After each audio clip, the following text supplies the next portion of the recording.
భవనానికి వెన్నెముకలా నేనున్నా, ఎక్కువ తక్కువ తమాషాలు చేస్తే తాట తీస్తా అని చెప్పడం కోసమే బాబాసాహెబ్ అంబేద్కర్ గారి విగ్రహం ఇక్కడ వెన్నెముకల నిలబడ్డది. ఆయన స్ఫూర్తితో పరిపాలన సాగించాలని కంకణం కట్టుకున్నటువంటి మన తెలంగాణ రాష్ట్ర ముఖ్యమంత్రి వర్యులు కేసీఆర్ గారు ఆయన రచించిన ఆర్టికల్ 3 ప్రకారం తెచ్చుకున్న తెలంగాణలో ఆయన ఆశించిన దళితుల ఆర్థిక స్వావలంబనను, ఆర్థిక ప్రగతిని నిజం చేస్తూ ఆయన స్ఫూర్తిగా ఉండాలని బాబాసాహెబ్ అంబేద్కర్ గారిని ఇంత ఎత్తుగా నిలిపినటువంటి గౌరవ కేసీఆర్ గారికి మన అందరం కూడా చప్పట్లతో, హృదయ చప్పట్లతో, అందరం కూడా కరతాళ ధ్వనులతో వారికి ధన్యవాదాలని తెలియజేద్దాం.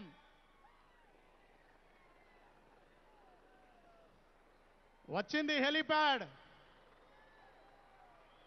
అందరి దృష్టి ఆకాశం వైపే. ఆకాశం అంటే అనంతం. మన జీవితంలో మన గోల్స్, మన గమ్యాలు, మన టార్గెట్ కూడా అనంతంగా పెట్టుకోవాలి. ఒక ఉక్కు సంకల్పాన్ని, దృఢ సంకల్పాన్ని జ్ఞానంతో దాన్ని సత్యం చేసుకుని అదిగో చూడండి, డాక్టర్ బాబాసాహెబ్ అంబేద్కర్ విగ్రహాన్ని పైన పూల వర్షం. ఎన్నో సంవత్సరాలుగా కన్నీటి వర్షంలో ఉన్న కుటుంబాల్ని తన వేళ్లతో తుడిచిన మహనీయుడు డాక్టర్ బాబాసాహెబ్ అంబేద్కర్ గారి చేత కాన్స్టిట్యూషన్ ఆఫ్ ఇండియా, భారత రాజ్యాంగ గ్రంథాన్ని చూస్తూ ఉన్నాం. అదిగో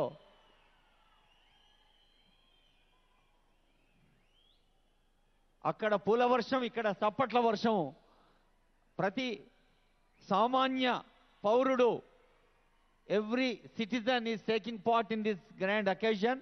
ఇక్కడ సభలో ఉన్నవారే కాకుండా మరి వివిధ ప్రసార మాధ్యమాల ద్వారా చూస్తున్న వాళ్ళు, తెలంగాణ రాష్ట్ర వ్యాప్తంగా, ఇతర రాష్ట్రాలు, దేశంలో అంతర్జాతీయంగా ఉన్న అందరూ ఈ పండుగలో పాల్గొంటున్న ఆనందాన్ని సొంతం చేసుకుంటున్నారు.